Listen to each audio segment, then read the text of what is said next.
Hey, today I'm going to talk about three completely random movies. The only thing they have in common is they're all pretty damn great movies. The names of those movies are Brokeback Mountain, Four Weddings and a Funeral, and Peppermint Soda. First up is Brokeback Mountain. This is a 2005 gay historical movie, and hot damn is it great. It deserves all of the praise that it got, and even more because it didn't win Best Picture somehow. What's even more strange is Heath Ledger didn't win Best Actor. How the hell did that happen? He was freaking incredible in this. What the hell?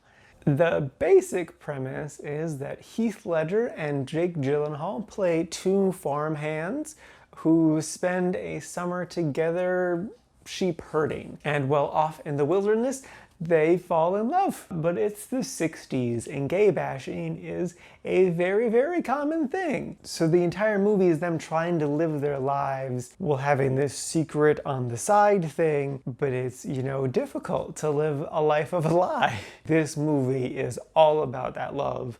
And really, it's all about the pain of having to hide who you are. It's done so masterfully. All of the actors give incredible performances. Just the way they were able to non-verbally convey pain was just gut-wrenching. It varied from just the slightest eye wiggles to chin quivers, one side of the spectrum, and then on the other side it was just bursts of violence. I honestly think this is my favorite use of violence ever. This violence was so painful and so real as well. That people just lash out when they're sad. They don't know how to place their emotions, so they just start swinging. So that's a very real aspect of this movie. This movie's just so incredibly real. Heath Ledger's character, I know that guy. He has so many mannerisms. I'm I know that dude. I've seen that dude. My favorite moment that I was yep, was when he was dancing with the chick from Freaks and Geeks. And she's, all prancing about, doing a little twirl and stuff. And he's just standing there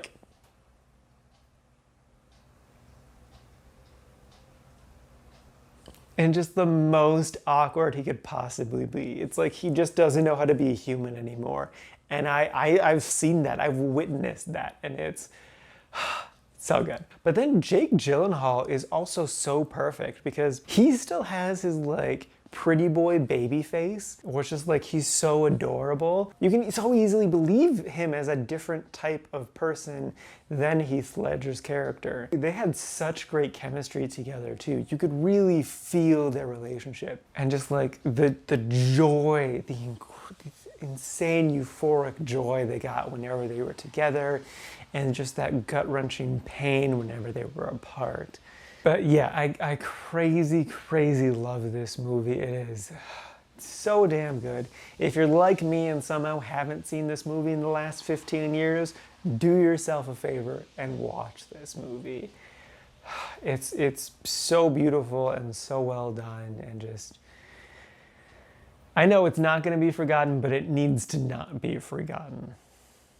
Next up is Four Weddings and a Funeral. This is a 1994 British movie. The basic premise is we follow Hugh Grant as he goes to a series of weddings, and he meets this beautiful woman played by Andie MacDowell. So they keep bumping into each other, but it's only for little bits of it at a time.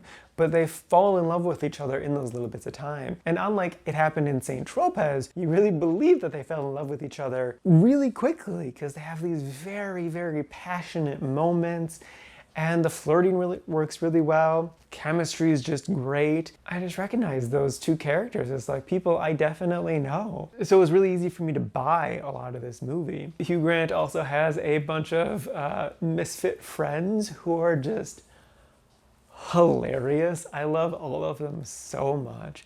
What really impressed me though about this movie was the funeral aspect, because I kind of thought it was going to be more like a death at a funeral. It was lighthearted, ridiculous, maybe dark comedy, but it's not going to be serious. But no, they took the funeral part very, very seriously. It brought me close to tears. I do have a minor complaint, sort of, and that's I don't know if I really liked how the movie ended.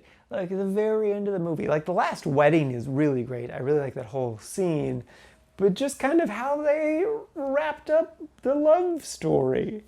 I don't think he picked the right person. I do like the person that Hugh Grant ended up with in the end, but I think there might have been a better ending. I think if he would have ended up with someone else, it would have been a much stronger ending. That all being said, I still really enjoyed this movie. Like, I can accept the ending as is because this movie is just, it's so funny and so heartwarming and it just works on so many levels. It's like, it's a solid A+ movie all the way through until just that last little bit. It's like a B-. So like, yeah, it does bring the overall grade down a little bit, but it's still a really good grade. And lastly is Peppermint Soda. This is a 1977 French movie. The basic premise is this is a slice of life film, and it's like the textbook definition of a slice of life film. So there really isn't a plot, and there really aren't character arcs either. It is set in the year 1963. We follow two teenage girls, they're sisters, over the course of a year of middle school. And it's just kind of like a highlight reel of middle school. It really just jumps around from like emotional moment to emotional moment. Not like huge emotional stuff, more like stuff that would be big and emotional for a 13-year-old girl. It was really, really well done. It is like a little bit slow, and since like I don't have nostalgia for 60s schoolgirl, it didn't hook me as much as it potentially could have, but I still could recognize the characters in the movie as people from my youth. So I still was able to connect to it. I could really empathize with the characters whenever they were like, oh, we should go tell this authority figure about this bad thing that's happening. And then one of them be like, they're not gonna believe us. Like, this is happening, but they're not gonna believe us. That happened so many times, and it was crazy frustrating, but that's just how a lot of adults are to kids. They just don't believe them that these other people are just trash. But so many adults are. Even though I wasn't a teenage girl in 1963 France, I could still relate to this movie, and there's a good chance that you could too. So it's definitely worth it if you're interested in it. Alrighty, now for today's rankings. First up, we have Brokeback Mountain sitting at number 9 in the really liked category.